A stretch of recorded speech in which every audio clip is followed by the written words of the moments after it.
India US വ്യാപാര കരാറിനെതിരെ പ്രതിപക്ഷം രാജ്യത്ത് പ്രതിഷേധം ഘടിപ്പിക്കുന്നതിനിടെയാണ് ഇന്ത്യ US വ്യാപാര കരാർ മാർച്ച് പകുതിയോടെ ഒപ്പിടുക.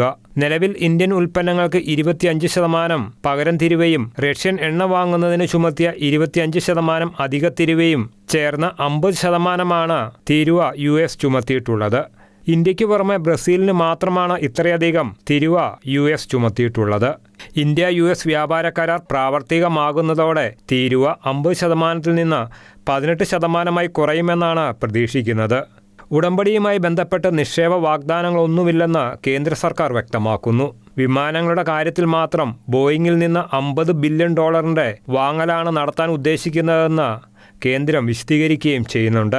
കരാർ നിയമപരമാകുന്നതോടെ മറ്റ് ചില ഇളവുകൾ കൂടി രാജ്യം പ്രതീക്ഷിക്കുന്നുണ്ടെന്നും കാര്യങ്ങൾ വേഗത്തിലാണ് മുന്നോട്ട് പോകുന്നതെന്നും കേന്ദ്ര സർക്കാർ വ്യക്തമാക്കുന്നു.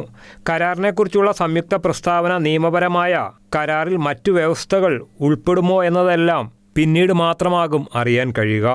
ഏതായാലും ഇന്ത്യ US വ്യാപാര കരാർ സംബന്ധിച്ച സംയുക്ത പ്രസ്താവന 5 ദിവസത്തിനകം ഉണ്ടാകുമെന്നാണ് പ്രതീക്ഷിക്കുന്നത്. ഇതോടെയാകും വ്യവസ്ഥകൾ സംബന്ധിച്ച കൂടുതൽ വിശദാംശങ്ങൾ പുറത്തുവരിക.